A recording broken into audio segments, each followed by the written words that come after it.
Hi everyone, thank you for joining me for another week of story time. I'm Mr. Garrett, and we're going to get started with our weather forecast. So you can get your weather felt pieces ready, and we'll do the weather together. So last week we had something really cool happen. I don't know if you got to see it on the news at all, but we had our solar eclipse. So we don't have an eclipse this week. We just have the sun. It's going to be a very sunny day, so probably not any clouds. But look outside the window and see if you see any clouds in the sky.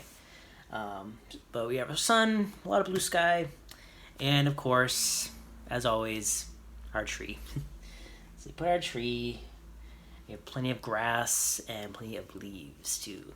It's summertime now, so we had all those buds and leaves that were growing during the spring, and all through summer we have all this green. So it's a really nice opportunity to walk outside and look at all the nice green and leaves and grass that we have in the park and everywhere outside. So that's our weather forecast for this week. So look outside the window and see if the forecast came true. And use your weather window every day to move your pieces around whenever you look outside. Because we had some interesting weather this week. We had some rain, we had some really hot days. So the weather's always changing. All right, now we're going to do our story. All right, so story for this week is a very familiar story, kind of. It is Goldilocks and the Three Dinosaurs, which sounds a lot like another story that you've probably heard. Goldilocks and the Three Bears, yeah. But this is retold by Mo Willems, who's the same author as Elephant and Piggy and the Pigeon books, so I have a feeling this is going to be kind of funny. All right, let's see. Oh, here's Goldilocks. Special thank you to Balzer and Bray and HarperCollins publishers for letting us read the book. Alright, ready? Once upon a time, there were 3 dinosaurs. Papa Dinosaur, Mama Dinosaur, and some other dinosaur who happened to be visiting from Norway. Right there. One day, for no particular reason, the 3 dinosaurs made up their beds, positioned their chairs just so, and cooked 3 bowls of delicious chocolate pudding at varying temperatures. Remember in the original story, the porridge that was too hot, too cold? I think they seemed to kind of did on purpose here. Oh boy, said Papa Dinosaur in his loud, booming voice. It is finally time to leave and go to the, someplace else. Yes, continued Mama Dinosaur, I sure hope no innocent little succulent child happens by our unlocked home while we are someplace else. They look devious. They look like they're planning something sneaky. Ha ha ha! Then the other dinosaur made a loud noise that sounded like a big evil laugh, but was probably just a polite Norwegian expression. What do you think? I don't know. I think he's just laughing. The 3 dinosaurs went someplace else, and were definitely not hiding in the woods waiting for an unsuspecting kid to come by. I have a feeling they're waiting in the woods. Yeah, do you see them? Yeah, right here. Oh, and there's Goldilocks. Sure enough, 5 minutes later, a poorly supervised little girl named Goldilocks came traipsing along. Traipsing, she's just kind of skipping and not really paying attention. Just then, the forest boomed with what could have been a dinosaur yelling, "Gotcha!" But I'm pretty sure it was just the wind. The loud noise was immediately followed by another loud noise that sounded kind of like, "Be patient, Papa Dinosaur. The trap is not yet sprung." But that could have just been a rock falling. Or a squirrel. I don't know. Probably not anything to worry about. Either way, Goldilocks was not the type of little girl who listened to anyone or anything. For example, Goldilocks never listened to warnings about the dangers of barging into strange, enormous houses. So, as soon as Goldilocks came across a strange, enormous house, she barged right in. She just walked right in. Not a good idea. I look on the welcome mat, it says, "Welcome." Another clue that the dinosaurs probably did this on purpose. Inside, Goldilocks immediately smelled the 3 bowls of delicious chocolate pudding. Said Goldilocks. That chocolate pudding smells delicious. If only I could get all the way up to the top of the counter.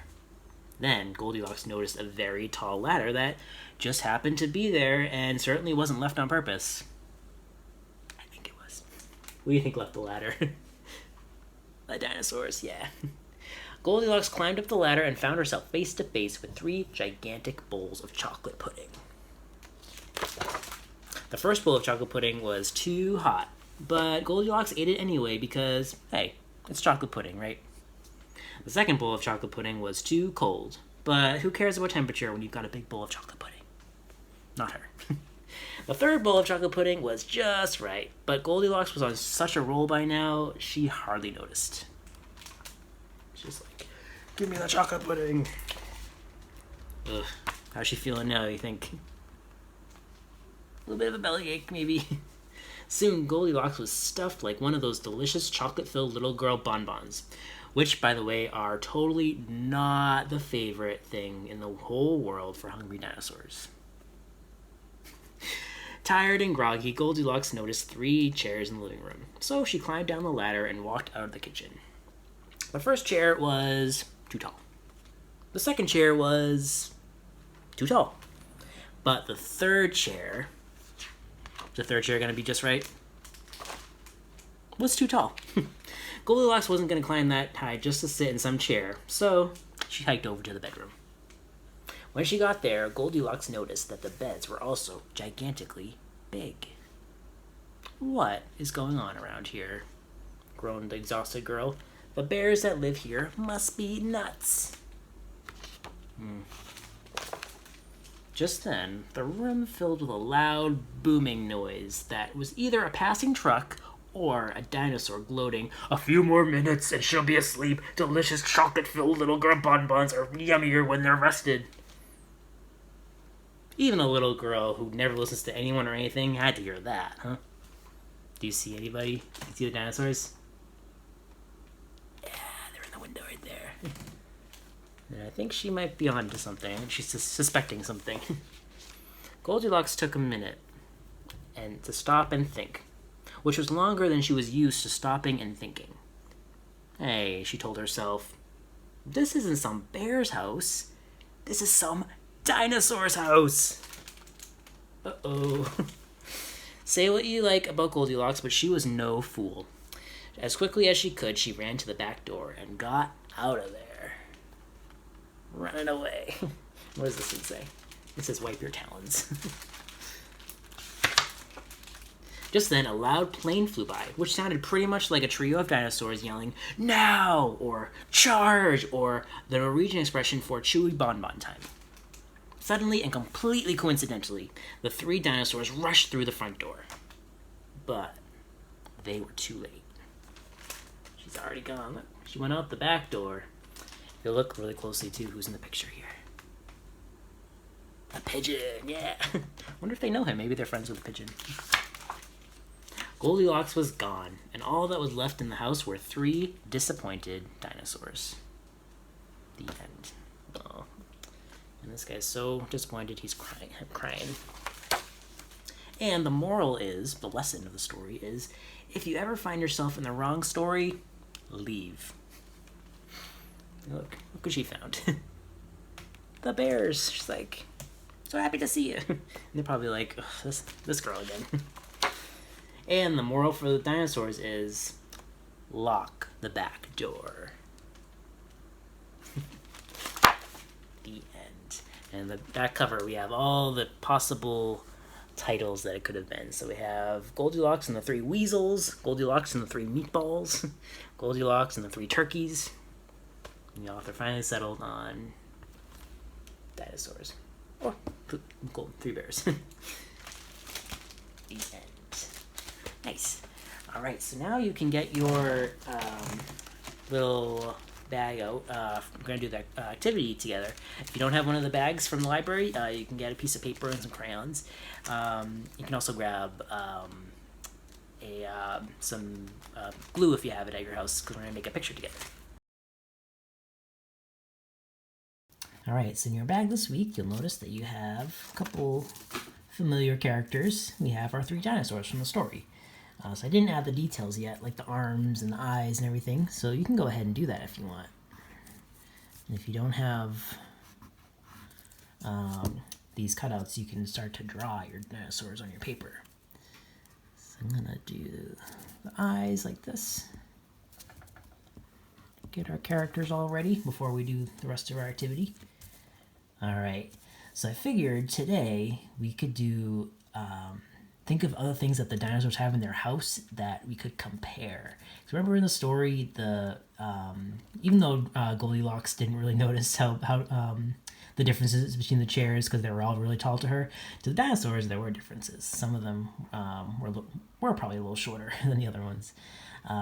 So that's a way that we can compare things. Some things are shorter, some things are taller. Remember the chocolate pudding, some of it was really hot, some of it was cold.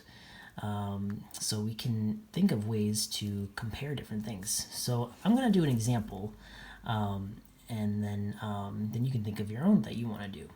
So I'm going to actually use the example of a bouncy ball in the dinosaur house. So I'm going to put that one right there. I'm going to draw this one at this height and draw the last one way up here. And I'm going to do that for a reason, because I'm going to think about how bouncy the balls are. So this one's bouncy because it is bouncing, but this one is going higher, so it's bouncier. Add the ER at the end. And then this one is all the way up here, so this is the bounciest of all of these. So instead of adding ER, we add EST at the end.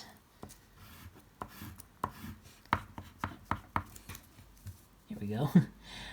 And now I'm going to add something else to these to the picture, because when we're comparing things, we can do ER or EST depending on what the word is. Sometimes with longer words, we have to instead do more something or most something instead of adding to the end of the word. You put a word like more or most at the beginning.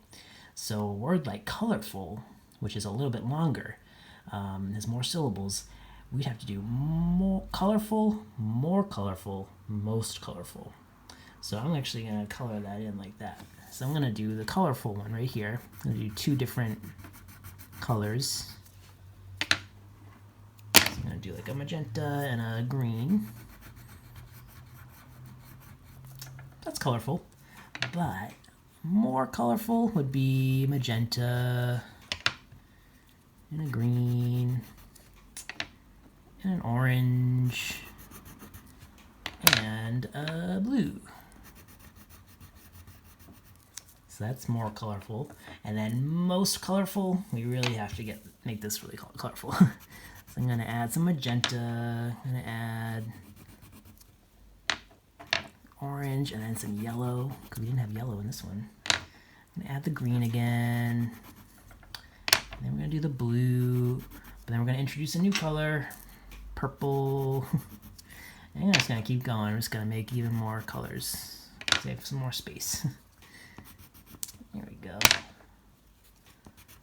Yeah, I would say that's the most colorful. Nice.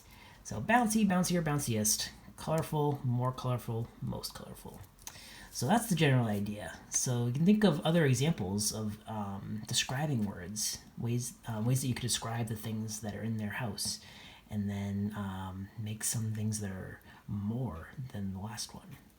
And if you make your picture, you can either glue these down, or you could just keep them separate like that and just keep making more and more pictures. Just move them onto different pieces of paper. All right, and that's our activity together. So hope you enjoyed that activity. So next week, we'll be back at the same time, 10:30 on Thursday on our YouTube channel. We'll have a new book that we're going to read called Una. You see what kind of creature Una is? She's a mermaid, yeah. She has a little sea otter friend, too. So this is a really great story, so we're going to read that next week. You can stop by the library to get a packet of materials for the craft next week, and say hi and get some books to take home. And hope to see everyone really soon. Have a great weekend. Hopefully we have some nice weather. You can get some fresh air. And I hope to see all y'all really soon. Take care, everyone.